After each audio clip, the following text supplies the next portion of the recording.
जिले में इन दिनों धान खरीदी का काम जोरों पर है, लेकिन किसानों और प्रशासन के सामने एक नई चुनौती खड़ी हो गई है और वह है हाथियों का खतरा।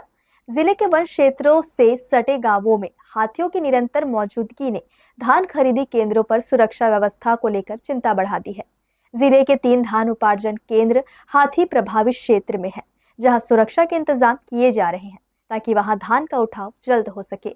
रायगढ़ जिला हाथी प्रभावित जिला है। वहां के जंगलों में गजराजों की चहलकदमी 12 महीने बनी रहती है।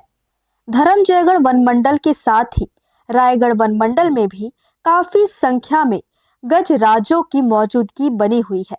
हाथी अक्सर भोजन की तलाश में वनांचल से सटे गांवों में घुस जाते हैं, जिससे फसलों और मकानों को भारी क्षति पहुंचती है। मौजूदा धान खरीदी सीजन के दौरान भी यह जोखिम बरकरार है। रायगढ़ के बंगुरसिया के साथ धर्मजयगढ़ के हाटी और ससगोबा धान उपार्जन केंद्र ऐसे हैं जो पूरी तरह से हाथियों के धमकने के लिहाज से संवेदनशील माने जा रहे हैं। हालांकि जिला प्रशासन ने स्थिति की गंभीरता को समझते हुए सुरक्षा के पुख्ता इंतजाम करने का दावा किया है। इन तीनों ही केंद्रों में धान का त्वरित उठाव हो, इसके लिए इंतजाम किए जा रहे हैं। हालांकि अभी यहाँ खरीदी शुरू नहीं हो सकी है। अभी वर्तमान में रायगढ़ मंडल में लगभग 40 जाति का विचरण कर रहा है।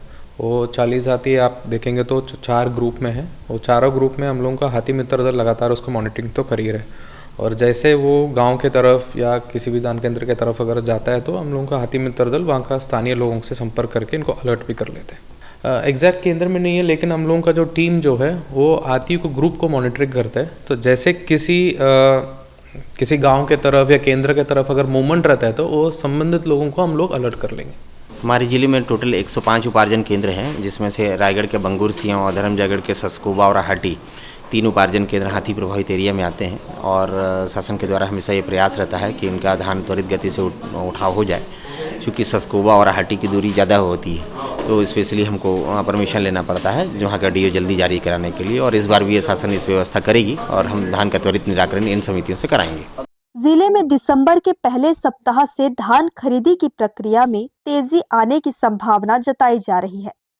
यही वजह है कि प्रशासन की ओर से हाथी प्रभावित क्षेत्र में स्थित उपार्जन केंद्रों पर विशेष निगरानी रखी जा रही है, ताकि किसी भी हालत में वहां खरीदी की प्रक्रिया प्रभावित ना हो और किसानों को परेशानी का सामना ना करना पड़े। हर्ष न्यूज के लिए राहुल अधिकारी की रिपोर्ट।